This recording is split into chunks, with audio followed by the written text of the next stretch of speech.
जगभरामध्ये जर आपण बघितलं तर ज्या नॅचरल कॅलॅमिटीज असतात किंवा संकट असतात ना ती दिसतात. म्हणजे सायक्लॉन, पूर किंवा इवन युद्ध किंवा बॉम्ब फुटले किंवा हे वगैरे ज्या इकॉनॉमिक कॅलॅमिटीज असतात ना त्याचे आपल्याला असे झळा हळूहळू बसायला लागतात आणि त्या जोपर्यंत त्याच्या पूर्ण पॉईंटपर्यंत पोहोचत नाही ना तोपर्यंत त्याचा ॲक्च्युअल किती मोठा आवाका हे आपल्याला कधीच कळत नाही. म्हणजे इट्स लाईक सुनामी. आत्ताचा आवाका काय मग? नाही, आत्ताचा आवाका खूप मोठा आहे. आता तू बघ ना, काल CIAची मीटिंग झाली, त्याच्यामध्ये उदय कोटक यांच्यासारख्या व्यक्तीने पण सांगितलं की अजून आपल्याला बसला नाही आहे, बसेल तेव्हा जोरात बसणार आहे. हे त्यांनी स्पेसिफिकली त्याच्यामध्ये सांगायचा प्रयत्न आहे. आणि ते सगळ्या भारतातल्या ज्या म्हणजे इंडस्ट्रीजची जे ऑर्गनायझेशन आहे त्याला रिप्रेझेंट करतात. ते माजी अध्यक्ष आहेत CIAचे आणि त्यांनी ही गोष्ट अत्यंत गंभीरपणे सांगितली की आपल्याला अजून तो शॉक बसलेला नाही, तो बसणार आहे आपल्याला शॉक, आणि तो कसा बसेल याची आपल्याला अजूनही अंदाजही नाही आहे असं त्यांनी सांगायचा त्याच्यात प्रयत्न केला आहे. दुसरी एक इंटरेस्टिंग गोष्ट त्याच्यामध्ये होती की हरदीप पुरी त्या ठिकाणी त्यांचं पण त्या ठिकाणी इंटरॅक्शन झालं. तर हरदीप पुरी यांनी दोन गोष्टी सांगितल्या त्याच्यामध्ये. एक गोष्ट त्याच्यामध्ये त्यांनी हे सांगायचा प्रयत्न केला की जे म्हणजे आपल्याकडे कसलाही ऑइल आणि ह्याचा तुटवडा नाही आहे वगैरे, पण त्यांच्याकडे काही स्पेसिफिक हे नव्हतं की भाव वाढणार आहेत की नाही वाढणार आहेत. 3 दिवसापूर्वीचं इंटरॅक्शन आहे. त्याच्यामध्ये ते जे बोलले की किती दिवस ऑइल कंपन्या हे सहन करतील, हे नुकसान तूट हे किती दिवस सहन करतील, ह्याच्यातनं लोकांनी अर्थ काय काढायचा तो काढला आणि 3 दिवसानंतर आज 3-3 रुपये वाढले. अशी चर्चा आहे दिल्लीमध्ये की हे खरं तर 10 रुपये वाढणार होते, 9 ते 10 रुपये. पण अलायन्स पार्टनर्स आणि यांचं म्हणणं आहे की एका झटक्यात असं अजूनही अशी चर्चा सुरू आहे की कदाचित मे महिन्याच्या अंतापर्यंत अजून काही वाढतील, जून पर्यंत जर हा क्रायसिस सुरू झाला तर अजून काही वाढतील. पण हे सगळं होत असताना उदय कोटक यांनी अत्यंत महत्त्वाची गोष्ट त्याच्यामध्ये सांगितली. त्यांचं एक वाक्य फार महत्त्वाचं होतं. त्यातलं ते वाक्य असं होतं की सगळ्यात मोठा फटका या गोष्टीचा कुठल्याही अशा पद्धतीच्या ड्राईव्हचा हा मिडल इन्कम ग्रुप्सना बसतो की ज्यांच्याकडे लिमिटेड सोर्स असतं इन्कमचं आणि महिन्याचं स्पेसिफिक सोर्स असतं त्यांच्याकडे, त्याच्या पलीकडे इन्कम कुठूनही त्यांना मिळवण्याची काही दुसरी शक्यता नसते. त्यामुळे त्यांना माहिती असतं एक्झॅक्टली आपल्याकडे महिन्याच्या शेवटी किती पैसे असणार आहेत आणि त्यानुसार आपल्याला काय करायचं आहे. आणि त्या लोकांना सगळ्यात मोठा त्याचा फटका बसणार आहे. याचं कारण असं आहे की इंधनाचे भाव वाढणार आहेत. इंधनाचे भाव वाढले की त्याचा इम्पॅक्ट हा हळूहळू इतर गोष्टींवरती पडायला सुरुवात होते. मुळात आधी इंधनाचे भाव वाढतात. ठीक आहे, चला एक वेळ तुम्ही गाडी वापरणं बंद कराल असं आपण पकडून चालू की बाबा इंधनाचे भाव एवढे वाढले की तुम्ही गाडी आता 100च्या पलीकडे तर गेलंच नाही. 106 रुपये मुंबईमध्ये ते 103 का 104 रुपयाने पेट्रोल मिळणार आहे आणि डिझेल पण साधारण 97 रुपयापर्यंत पोहोचलेलं आहे. असं पकडून चला की तुम्ही गाडी वापरणं बंद केलं त्याच्यामध्ये. पण त्या इंधनाचे भाव वाढल्यामुळे इतर वस्तूंचे भाव वाढण्याचा जो काही इम्पॅक्ट झालेला असेल त्याचं काय तुम्ही करणार? त्या सगळ्याच गोष्टी वाढत जातील. तुम्हाला त्यानुसार आपलं बजेट कन्स्टेंट त्याच्या पद्धतीने करावं लागणार. आणि हे सगळं होत असताना आधीच आपल्याकडे अनेक प्रॉब्लेम्स आहेत त्याच्यामध्ये. म्हणजे उदाहरणार्थ बऱ्याचदा असं सांगितलं जातं की अरे शेअर मार्केटमध्ये बघा सगळं व्यवस्थित चाललंय वगैरे. पण ही वस्तुस्थिती आहे की जे फॉरेन इन्स्टिट्यूशनल इन्व्हेस्टर्स आहेत की जे पैसे टाकतात शेअर मार्केटमध्ये की ज्याच्यातनं भारताच्या शेअर मार्केटमधनं नफा मिळेल, ते बाहेर पडायला सुरुवात झाल्या आहेत. कारण त्यांना त्या पद्धतीने नफा मिळत नाही. आजच इंडियन एक्सप्रेसमध्ये बातमी आहे की एक one of the important reason की ते बाहेर का पडतायत तर भारतामधला जो त्यांच्यावरती टॅक्स लावला जातो त्या टॅक्समुळे सुद्धा त्यांना प्रॉब्लेम आहे. तर त्याच्याबद्दल सुद्धा सरकार विचार करते की ते टॅक्स आपण त्याच्याबद्दल काही करू शकतो का. आजच इंडियन एक्सप्रेसमधली बातमी आहे. सो त्यांना आता त्या पुन्हा एकदा त्यांच्याकडे जाऊन सांगायला लागणार आहे. पूर्वी त्यांना वाटायचं की अरे हे एवढा नफा कमवतात तर त्यांना टॅक्स लावलाच पाहिजे म्हणून. कारण टॅक्स कलेक्शन जर त्यांनी केलं नाही सरकारने तर ज्या 18,000 रुपये आणि काय 1,800 रुपये 1,500 रुपये जे काही सगळे वाटले जातात ते कसे वाटले जाणार त्याच्यामध्ये. आपण जरी केलं तरी सुद्धा ते लागणारच ना शेवटी.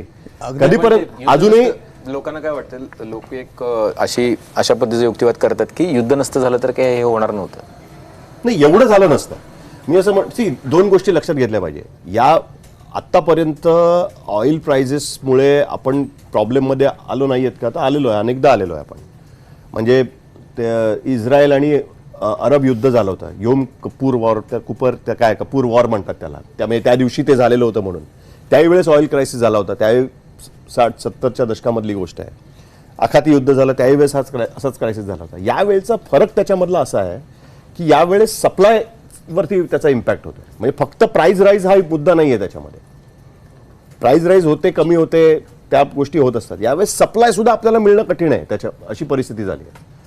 हा सगळ्यात मोठा प्रॉब्लेम झालेला आहे आणि त्याच्यामुळे सगळ्या बाजूने असं वेढलं गेले आहेत का, हा एक प्रश्न त्याच्यामध्ये निर्माण झालाय. बरं, प्रायव्हेट इन्व्हेस्टमेंट वाढत नाहीये, कॉर्पोरेट टॅक्स सरकारने कमी केला होता, त्यांना असं वाटत होतं की त्याची इन्व्हेस्टमेंट उद्योगधंद्यांमध्ये आणली जाईल कारण कॉर्पोरेट टॅक्स आपण कमी करतोय, त्याही पद्धतीने गोष्टी घडल्या नाही. त्याच्यामुळे परिस्थिती थोडीशी नाजूक होती, पण या गोष्टीमुळे त्याचं एस्केलेशन झालेलं आहे पूर्णपणे आणि त्याचा आवाका अजून लक्षात येत नाही की कुठपर्यंत ते जाऊ शकतं. हे तांत्रिक मुद्दे खूप व्यवस्थित तुम्ही सांगितले, पण आता ह्याच्यातनं महत्त्वाचं हेच आहे की तुम्ही जसं सांगितलं ना की धोक्याच्या पातळीच्या खाली असणारी जी जनता आहे ना भारतामध्ये ती खूप जास्त आहे. कारण सगळ्यात महत्त्वाचा मुद्दा आहे त्याच्यामुळं आणि त्यांच्यापर्यंत ज्या पद्धतीनं गोष्टी पसरत आहेत, म्हणजे आता व्हॉट्सअप युनिव्हर्सिटी आहे, काही कुठल्याही पद्धतीनं त्यांच्याजवळ गोष्टी पसरतात. आता अभिजित सरांनी मग सांगितलं की आपल्याकडे कसं आहे की योजनांचे लाभ घेणारे लाभार्थी आहेत, म्हणजे अगदी लाडक्या बहिणीचे पैसे, शेतकरी योजनेचे पैसे हे दर आठवड्याला जाऊन बँकेत चेक करणारी मंडळी आहे. आता ही मंडळी म्हणजे हे जी माणसं आहेत ही खूप मोठ्या प्रमाणात आहेत, म्हणजे एकूणच देशाचा विचार केला तरी सुद्धा. तर ही माणसं सोनं खरेदी करायला कशाला जातील? म्हणजे आता इथलंच उदाहरण घेऊया. इथं सार्वजनिक वाहतूक व्यवस्थेचा वापर करणारी माणसं ही 80% आहेत आणि 20%च माणसं आहेत जी आपल्या स्वतःच्या ह्याने येतात. मग ही बहुसंख्य लोक आहेत ना, बहुसंख्य लोकांना लक्षात घेऊन आपण अशा गोष्टी बाहेर आणायला पाहिजेत, तर त्या होत नाहीयेत.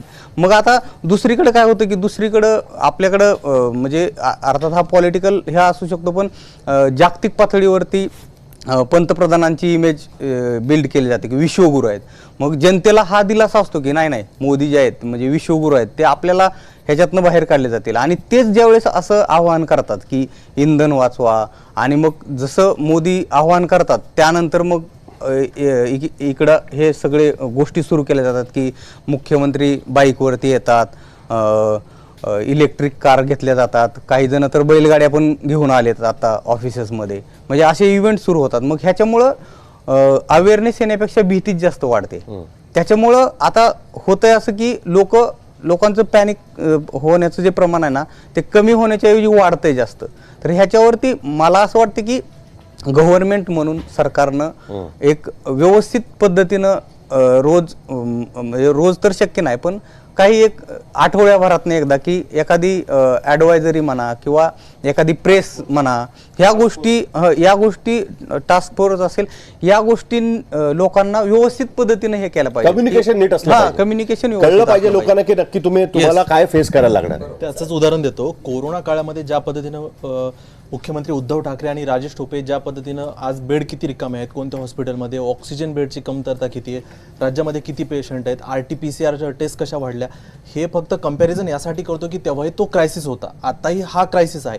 आज देशामध्ये किती इंधन आहे, कसं शॉर्टेज आहे, नागरिकांची मागणी किती आहे, हे व्यवस्थित पद्धतीनं केंद्रीय पातळीवरती एखादा मंत्री त्यांचा एक जनतेशी दूत म्हणून त्यांनी दिल्लीमध्ये सांगितलं पाहिजे. मी तुला फक्त माहिती म्हणून सांगतो, दिल्लीमध्ये रोज पेट्रोलियम, कॉमर्स आणि फायनान्स यांच्या जे सेक्रेटरी आहेत, मधल्या काळामध्ये विदेश ह्याच्याकडनं पण त्यांची मीटिंग व्हायची आणि ते रेग्युलर ब्रीफिंग होत होतं त्यावेळेस, ज्यावेळेस त्या स्टेट ऑफ होर्मुझमध्ये आपले टँकर्स अडकलेले होते. आत्तासुद्धा जे ब्रीफिंग कॅबिनेट नंतर जे झालेलं होतं त्याच्यामध्ये त्यांनी हेच सांगायचा प्रयत्न केला आहे. फरक कुठे येतोय की बेसिकली एका बाजूला हरदीप पुरी सांगतात की आपल्याकडे 60 दिवसाचा प्रॉपर इंधन साठा आहे आणि तो नंतरही करायची तेच राहील म्हणून, हे एक सांगायचा प्रयत्न आहे. मगाशी तू परदेशी गंगाजळीचा उल्लेख केलास, त्याच्यामध्ये $638 बिलियन ची आपल्याकडे गंगाजळी आहे, म्हणजे साधारण 9 महिन्यापर्यंत आपण ह्या सगळ्या आवश्यक गोष्टी विकत घेऊ शकतो, एवढं हे आपल्याकडे आहे. प्रॉब्लेम त्याच्यामध्ये एवढाच आहे की जर हे युद्ध अनिश्चित कालासाठी पुढे गेलं तर जो खड्डा आपल्याकडे पडू शकतो, त्याच्यानंतर जी परिस्थिती निर्माण होत जाईल ना ती अजूनच खाली जात जाईल. हा सगळ्यात मोठा मुद्दा त्या ठिकाणी उभा राहू शकतो आणि त्याची कुठेतरी व्यवस्थित माहिती देणं हे सतत आवश्यक आहे. मला एक सांगायचं ते म्हणजे की जर का संकट आहे, जर का क्रायसिस आहे, म्हणजे आपण आता बोलतोय आपल्याला माहित नाही की आहे की नाही, त्यांनी सांगितलंय की 60 दिवसांचा साठा आहे, 45 दिवसांचा साठा आहे, दिसू देत, पण त्यांनी सांगितल्यामुळे आपण सरकारवर विश्वास ठेवू. चला, जर क्रायसिस येणार असेल तर ते येणार आहे हे सांगणं, ही क्लॅरिटी देणं हे सुद्धा गरजेचं आहे. तर लोक प्रिपेअर राहतील. असंच लोकांना गृहीत धरून त्यांना आवाहन करणं काही पॉईंट नाहीये त्याच्यामध्ये. आणि आणखीन एक माणसाने सांगितलेला मुद्दा मला फार महत्त्वाचा महत्त्वाचा वाटतो. आपल्या चौपालमध्ये त्यांनी सांगितला होता की ते म्हणतायत की तुम्ही आता जे काही सार्वजनिक वाहतूक आहे त्याचा वापर करा. आज सुट्ट्या आहेत त्यामुळे सार्वजनिक वाहतुकीची गर्दी नाही म्हटली तरी जी नेहमी असते तशी नाहीये. लोक सुट्ट्यांवर आहेत, बाहेर गेलेले आहेत. पण जेव्हा हे फुल फ्लेज सगळं सुरू होईल आणि तेव्हाही जर अशी परिस्थिती असेल तर त्याचं मॅनेजमेंट काय आहे ते करायला हवं. नाही तर मग आज लोक ट्रेनमधनं पडून मरतायत. आणि हे पण लक्षात घेतलं पाहिजे की अनेक ठिकाणी लहान मुलं सुद्धा ट्रेनने बसने प्रवास करतात. तर त्यामुळे हा जर सगळा लोड या सार्वजनिक वाहतुकीवर येणार असेल तर त्याच्यासाठीचं पण मॅनेजमेंट मुंबईसारख्या शहरांमध्ये मोठ्या प्रमाणावर केलं गेलं पाहिजे. आणि आणखीन एक थॉट याच्यामध्ये समोर आलाय ते म्हणजे की सांगून दिलं. आता हे खरं तर विरोधकांच्या तोंडचं वाटेल किंवा विरोधकांचा थॉट वाटेल, पण सांगून दिलं आणि आता आवाहन केलंय, आता तुम्ही करायचं की नाही ते तुम्ही ठरवा. ठीक आहे, आवाहन या शब्दाखाली आपल्याला ही गोष्ट दिलेली आहे किंवा हे बाळकडू काय आपल्याला कडू औषध दिलेलं आहे. पण ती काही जणांना हुकुमशाही पण वाटते की आम्ही आवाहन केलेलं आहे आता तुम्ही ते पाळलं पाहिजे. आणि नाही पाळलं तर याचा अर्थ तुम्ही देशसेवा करत नाही आहात. आणि म्हणून ती हुकुमशाही वाटते, कारण तुम्ही हे देशसेवा म्हणून केलं पाहिजे असं त्याच्याबरोबर जोडलं गेलेलं आहे. पण जर देशसेवा करायची असेल तर देशसेवा करण्याची वेळ का आलेली आहे हे मात्र सांगितलं जाते. आणि मला वाटतं की जर देशातलेच सगळे लोक आहेत तर क्लॅरिटी ठेवून गोष्टी करून घ्यायला काय हरकत आहे. भविष्यामध्ये काही येणार असेल क्रायसिस तर त्याच्यासाठी आधी लोक तयार राहतील आणि ते लोकांसाठी आणि मला वाटतं की एकूणातच सगळ्याच गोष्टींसाठी गरजेचं आहे. कारण आज महाराष्ट्रामध्ये किंवा देशामध्ये मोठ्या प्रमाणावर बेरोजगारी आहे. म्हणजे उगीचच क्राईम वाढलेला नाहीये तर लोकांकडे जॉब्स नाही आहेत. म्हणजे चेन स्नॅचिंग वाढलेलं आहे, त्याच्यानंतर मोबाईल स्नॅचिंग वाढलेलं आहे आणि ह्या गोष्टी तेव्हाच वाढतात जेव्हा लोकांच्या हाताला काम नसतं. त्यामुळे मग ह्या सगळ्या गोष्टी रोखण्यासाठी आधीच पावलं उचलली गेली पाहिजेत असं मला वाटतं. आपल्या चर्चेत मगाशी एक मुद्दा आला होता की लोकांच्या हातात पैसे नाहीत आणि खरी गोष्ट आहे लोकांच्या हातात पैसे नाहीत, पण एक्सपेन्सेस जे वाढलेत सरकारने वेगळ्या प्रकारे. अनेकदा ज्यावेळेस मार्केटमध्ये पैसे नसतात तर RBI वेगळ्या पद्धतीने मार्केटमध्ये पैसे सोडतं की लोकांची खर्च करण्याची क्षमता वाढावी. पण तशी सिच्युएशन आता राहत नाही, कारण लोकांना मूलभूत गरजांसाठी किंवा त्यांच्या कौटुंबिक आणि भौतिक गरजांसाठी त्यांच्या कमाईतले 90% पैसे खर्च होत आहेत. मग ते सुख चैन वस्तू त्या गोष्टी फारच लांब राहत आहेत. त्यामुळे सरकारने हे करावं का उपाययोजना तर करावं, पण त्याचबरोबर लोकांच्या हातात पैसे द्यावेत. आता ते पैसे लोकांनी सरकारने फ्रीबीज म्हणून द्यावेत का हा वेगळा मुद्दा आहे. पण लोकांना जर त्यांच्या काय आपण ज्याला म्हणूयात त्यांच्या कुशल कामाने जर पैसे मिळाले, लोकांच्या कार्यक्षमतेने का ते पैसे जनरेट करू शकले त्यांच्या श्रमाने, तर मला वाटतं हा पर्याय चांगला बेटर राहील आणि त्यातून सुद्धा ह्या गोष्टी निवडू शकतात. मला एक तुम्हाला विचारायचं आहे, हा जो क्रायसिसचा काळ आहे म्हणजे युद्ध हे अमेरिका आणि ते इराणमधलं हे किती दिवसापर्यंत असं चालत राहील? म्हणजे म्हटलं एकच माणूस सांगू शकतो ही गोष्ट नाही. आज सुद्धा त्या ब्रिक्ससाठी म्हणून जयशंकर गेलेत तर तिथे इराणचे विदेश मंत्री आहेत अराक्ची, त्यांच्याशी भेट झाली. त्याच्यामध्ये सुद्धा त्यांनी ते स्टेट ऑफ हॉर्मुझचा मुद्दाच काढला होता की तुम्ही त्याच्याबद्दल काहीतरी केलं पाहिजे. त्यांचं म्हणणं आहे की कसं ते हे होणार, जोपर्यंत हे युद्ध जे लादलं गेलंय आमच्यावरती, जोपर्यंत हे आहे तोपर्यंत त्याचं काही होऊ शकत. एका पद्धतीने त्यांनी क्लिअरलीच सांगितलं आणि आमचा विश्वास नाही अमेरिकेवरती. आता हा विश्वास कोण डेव्हलप करून देतं, कशा पद्धतीने होतं, मग ट्रम्प त्याच्याबद्दल ऐकतात का? युद्धात तर सगळ्यांनाच बाहेर पडायचं आहे, पण ते कसं हा एक मुद्दा त्याच्यामध्ये. क्रायसिस क्रिएट करणं सोपं असतं, क्रायसिस सॉल्व्ह करणं हे मुश्किल असतं. जो क्रायसिस सॉल्व्ह करायचा प्रयत्न करतो त्यालाच माहिती असतं किती डिफिकल्ट आहे ते. त्याच्यामुळे सगळ्यात मोठा प्रॉब्लेम आत्ताच्या परिस्थितीमध्ये तो आहे. सर हे अशामुळे झालंय का की आपली जी परराष्ट्र धोरण आहे आपलं मागच्या 5-7 वर्षांमधलं, आपण कुठेच नाही आहोत. युक्रेन रशिया युद्धामध्ये आपण तटस्थ होतो, आपण आपल्या हितसंबंधांना तरजी दिली किंवा त्यांना प्राधान्य दिलं. आणि आता ज्यावेळेला आपली गरज भागवायची वेळ आली त्यावेळेला आपल्याकडे कुठलाच देश नाही आहे. इराण खास करून त्याचं उदाहरण आहे. मी मागे आपण बोलतो की जम्मू काश्मीरच्या विषयावर इराण आपल्यासोबत होता, पण आपण आपल्या दोस्त राष्ट्रांना अमेरिकेच्या भीतीमुळं किंवा ती खूप मोठी अर्थव्यवस्था आहे आणि जर त्यांनी आपल्याला ठरवलं तर मग आपल्या अडचणी वाढू शकतात. अशा अनेक कारणांमुळं आपण आपले हितसंबंध असं म्हणतो मी म्हणत नाही की दोस्ती बिस्ती काय रिलेशन वगैरे, पण आपल्या गरजा आपण आपल्या गरजांना दूर घेऊन चाललो. याच्यात परराष्ट्र धोरणाचा काही रोल आहे का? हे बघा, याच्यामध्ये 2 गोष्टी आहेत. सगळ्यात महत्त्वाचा म्हणजे सगळ्यात मोठा मुद्दा ह्याच्यावरनं निघाला होता तो इराण रशियाकडनं आपण जे ऑइल विकत घेत होतो त्याच्यावरनं विरोधी पक्षांनी त्याच्यावरनं खूप प्रश्न उपस्थित केले. कारण त्यावेळेस रशियाकडनं आपल्याला स्वस्तामध्ये इंधन मिळत होतं. पण त्याच्यामध्ये ज्या पद्धतीने डोनाल्ड ट्रम्पनी ट्रेड वॉर सुरू केलं सगळ्यांबरोबर, आपण किती म्हटलं तरी सुद्धा आज डोनाल्ड ट्रम्प ह्याला गेलेत, ते चीनला गेले होते, तेव्हा मग कसे ते व्यवस्थित वागत होते. एरवी डोनाल्ड ट्रम्प कसे वागतात राष्ट्राध्यक्षांबरोबर, एकदम सरळ चांगल्या पद्धतीने वागत होते. एकदम ते त्या शी जिनपिंग एकदम जेंटलमॅन टाईप त्यांचा पूर्ण बिहेवियर त्याच्यामध्ये दिसत होता. ताकदीतनं ताकद कळतंय. आता चीन ही महासत्ता आहे, ही गोष्ट तर आपण त्याच्यामध्ये हे करून चालणारच नाही ना.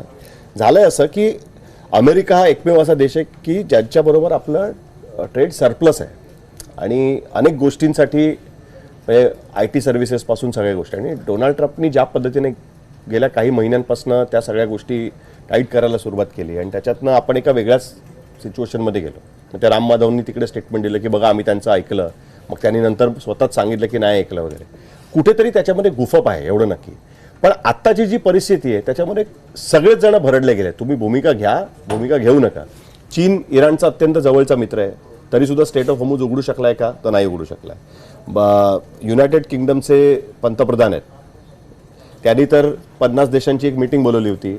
युरोपातल्या 36 देशांची एक कॉन्फरन्स बोलवून त्या माध्यमातून आम्ही स्टेट ऑफ होर्मुझ उघडायचा प्रयत्न करणार आहोत. ते नाही शक्य झालं तर आम्हाला सैन्य म्हणजे नौसेना वापरून सैन्य वापरून आम्हाला काही ओपन करता येईल का त्याचा पण आम्ही विचार करणार आहोत. 1 महिना होऊन गेला त्या गोष्टीला सुद्धा, अजूनही त्याच्याबद्दल ते काही करू शकलेत का? नाही करू शकलेत. चीनला डायरेक्टली सप्लाय दिला जाऊ शकतो, चीनकडे एवढ्या मोठ्या प्रमाणात साठा आहे असंही सांगितलं गेलं होतं. पण आज चीनमध्ये 25% तेलाचे भाव वाढलेले आहेत. ऑस्ट्रेलियासारख्या देशामध्ये 22% तेलाचे भाव वाढलेले आहेत. स्वतः अमेरिकेमध्ये व्हेनेझुएलाचा तू मगाशी उल्लेख केला, त्यांच्या ताब्यात आहे, तरी अमेरिकेमध्ये तेलाचे भाव सध्या वाढलेले आपल्याला बघायला मिळतात. सो बेसिकली आता आपल्याकडे ऑप्शन्स आत्ताच्या परिस्थिती हे आज आता पंतप्रधान UAE गेलेले आहेत. UAE म्हणजे संयुक्त अरब अमिरात ज्याला आपण म्हणतो, त्यांनी जे ओपेक देश असतात, तेल देशांचे जो एक समूह आहे त्याला ओपेक कंट्रीज म्हणतात. आणि ते एकत्रितपणे भाव कंट्रोल करायचे की ते सगळेजण मिळून ठरवायचं की आमच्याकडनं निघणाऱ्या तेलाचा हा भाव आहे म्हणून. ते त्याच्यातनं बाहेर पडलेत. म्हणजे आता UAE त्यांचं तेल जे आहे त्यांच्याकडे निघणारं ते डायरेक्टली विकू शकते, त्याच्यासाठी त्यांना ओपेकवर राहायची गरज नाही. त्यांच्याबरोबर आपल्याला काही ॲडजस्टमेंट करता येऊ शकते का? त्याचा पण एक विचार त्यांना करावा लागणार, ज्याची आता जे पंतप्रधान गेले त्याच्यासाठी कदाचित ते गेले असतील. पण मुळात मुद्दा असा आहे की ही परिस्थिती आपल्या हातात नाही आहे. कुठेतरी ह्याची इनॉर्मिटी समजायला आपण वेळ लावला का? कारण निवडणुका असल्यामुळे आपण तिकडे दुर्लक्ष केलं का? किंवा त्याच्याबद्दल त्या पद्धतीने आपण थेट बोललो नाही का? ह्याचा विचार नक्कीच केला पाहिजे. कारण आणि मला हीच गोष्ट सांगायची आहे की कालसुद्धा आम्ही चर्चेमध्ये त्याचा उल्लेख केला होता की कोंबडं झाकलं म्हणून काही सूर्य उगवायचा राहत नाही ना. बेसिकली जे दिसतोय का खालती, आमच्या घरी काम करणारी जी आमच्याकडे ज्या काम करतात, जेवण स्वयंपाक बनवायला येतात, त्यांना 2 दिवस रांगेमध्ये उभं राहिल्यानंतर गॅस मिळालेला आहे, सिलेंडर. बेसिकली ज्या बिल्डिंग्समध्ये LNGचा म्हणजे काय पाईपलाईन आहे LNGची, त्या फार कमी आहेत त्याचा, आणि आता वाढवायला सुरुवात केली त्याला वेळ लागणार आहे. तर त्या सगळ्या लोकांना प्रॉब्लेम होतोच आहे त्या गोष्टीचा. सो त्याच्याबद्दल सरकारने माहिती देणं, त्या पद्धतीने सांगणं, अजून रॅशनिंग करायला पाहिजे वगैरे अशा पद्धतीचे आदेश निघालेले नाही आहेत. पण तरीसुद्धा त्याबद्दलची माहिती देणं हे कुठेतरी आवश्यक आहे.